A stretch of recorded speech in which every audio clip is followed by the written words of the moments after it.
a shop or a store, not a museum, but an art store in Sausalito that focused on Dr. Seuss, the art of Dr. Seuss. And as we know, Dr. Seuss, he's from New England, Massachusetts, and his museum is in Springfield.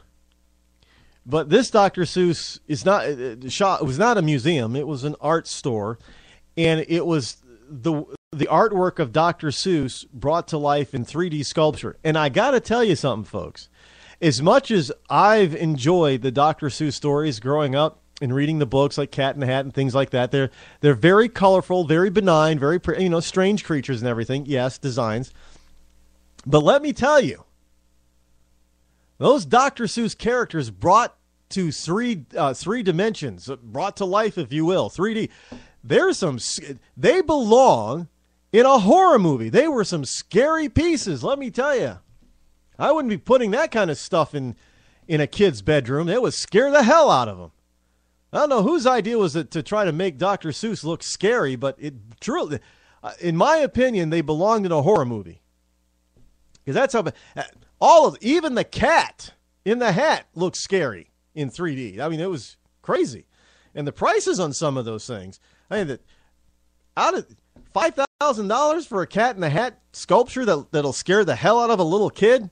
Yeah, that's Sausalito though, but I guess maybe they have high rent. But yeah, Sausalito is a beautiful little town, really is. Look, I don't that area of the Bay Area, California, beautiful landscape, absolutely gorgeous. I don't have I mean, some people think, well, geez, Rod, you just hate California. I don't have an issue. Well, I do have an issue with California with the fact that it has earthquakes. And they can be severe enough to destroy a city. You know, not like the four on the Richter scale, little rumbles around here, but 7, 8, 9 on the Richter scale. Things that types of things that level cities. That's my issue with California. Other than that, and its government. Other than that, I don't have a problem with California. I think it's land-wise, it's a very aesthetically pleasing. It's a beautiful area.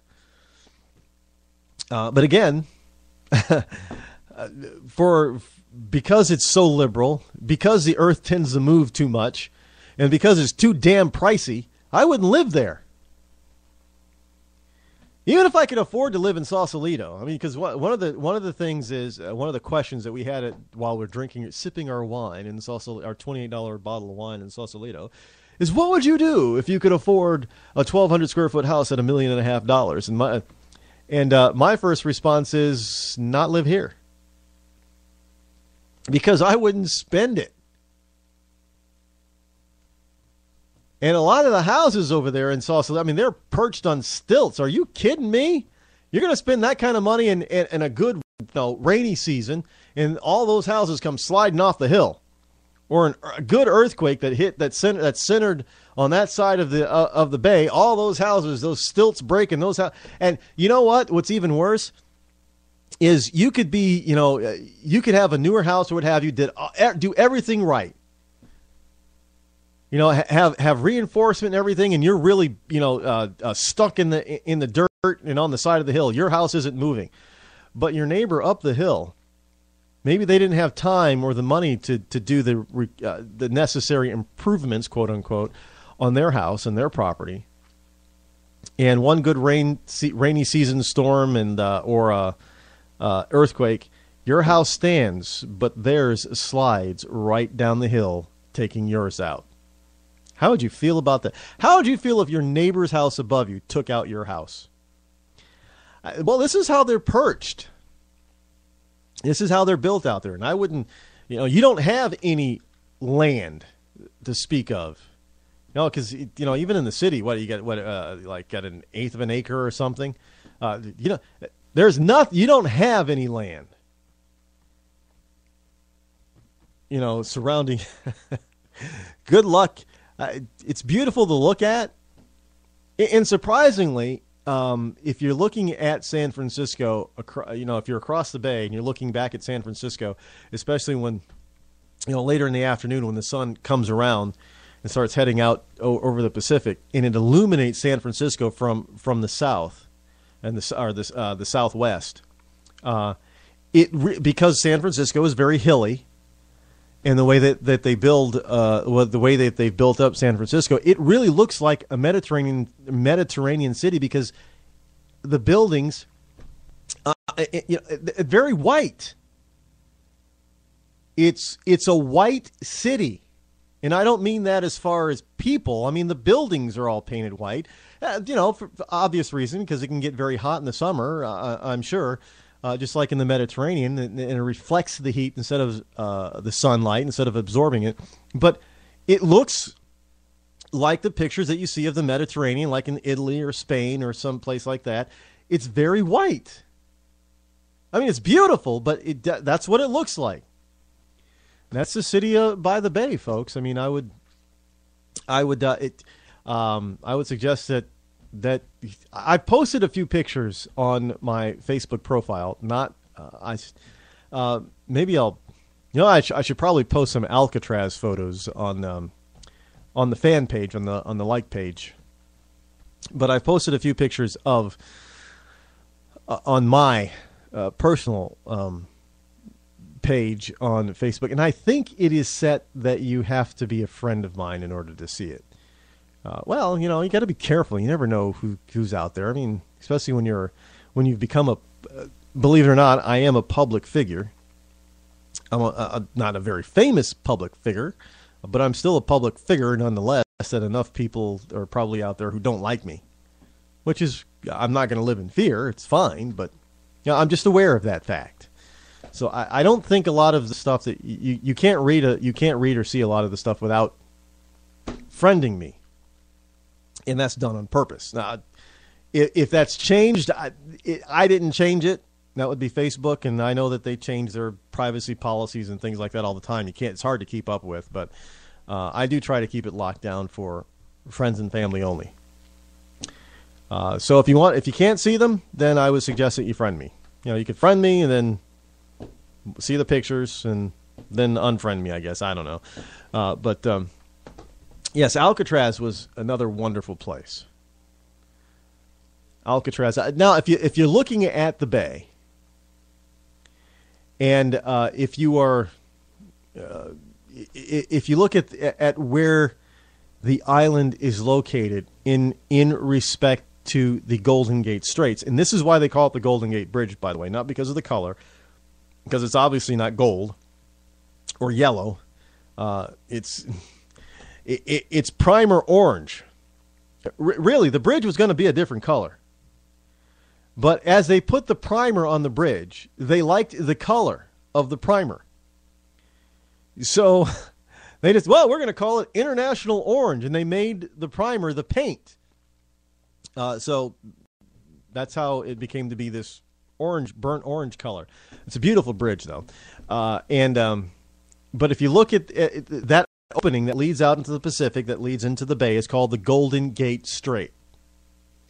And the bridge was built directly over the narrowest part of the strait, of the Golden Gate Strait. So thus it became known as the Golden Gate Bridge. Now, if you see where Alcatraz Island is located in the bay in relation to the Golden Gate Strait,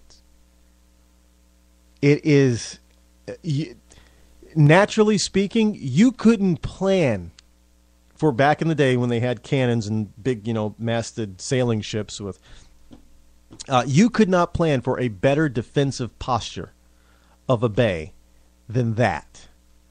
And indeed, the United States government at the time, because the Presidio, the Spanish fort, is across from Alcatraz, across the bay in San Francisco. But there are 2 points at the Golden Gate Straits that were once gunned and manned forts. In fact, there are still military installations there now, and a massive gun riddled fortress was built on Alcatraz because it had, for long-range cannons, it was a perfect, near exact in the middle of the strait. And at a distance where most ships' cannons could not reach it without being in range of the guns of Alcatraz and, of course, the strait. It was a perfect defensive. Now, the military fortresses on the strait itself and on Alcatraz were never fired in anger. But they needed to protect the bay, and that was that just happened to be the perfect way to do it. And then, of course, it later became a military prison, and then a federal prison, and then a Native American encampment back in 1970. And a few years after the Native American encampment was broken up and the Native Americans were removed from the island, it became a federal national park and open to the public. But it is best known as being the prison that held Al Capone and a few other dangerous criminals, because it was maximum security. And you could look at it and you could say, well, why didn't more people try to escape? Because it's only about a mile and a half to the closest point from the island to San Francisco. And people, they have races every year, and stuff. People swim to Alcatraz, but you got to the water's cold. It's as we say here in New England, it's wicked cold. I don't know. Maybe that's why California likes to think that they're so liberal and they think that they're warming their hearts because the water is so cold. The Pacific, especially in central and northern California, but that's not it. I don't know how the hell it got to be so liberal.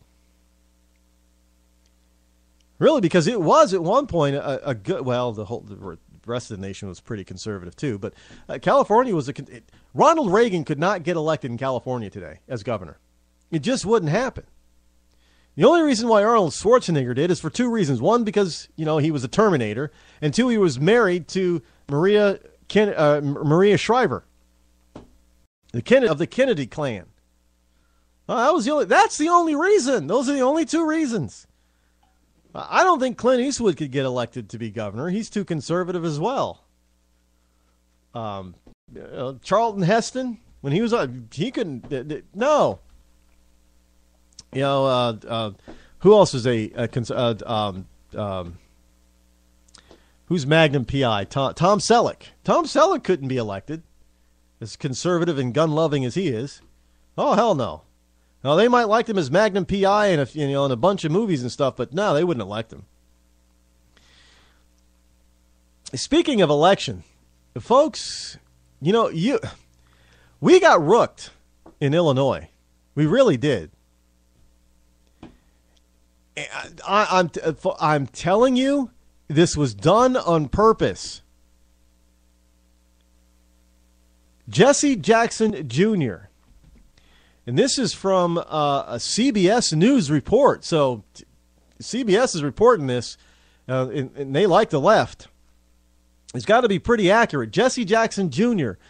plea deal is likely to include his resignation and jail time. Just days after winning a handy re-election to his Chicago area district, 17-year Representative Jesse Jackson Jr., Democrat from Illinois, has entered negotiations for a plea deal that would include his resignation from Congress and likely jail time. Now, as you know, Jesse Jackson Jr. is the son of Reverend Jesse Jackson Sr. and husband to Chicago Alderman Sandy Jackson. And he has not yet pleaded guilty to alleged misuse of campaign funds to decorate his house and purchase a $40,000 Rolex for a female friend. But CBS Chicago reports the congressman's lawyer, white-collar criminal defense attorney Dan Webb, is negotiating with the federal government a plea bargain that will likely be reached by year's end. So you will have... Not that a conservative or a Republican could have won the seat, but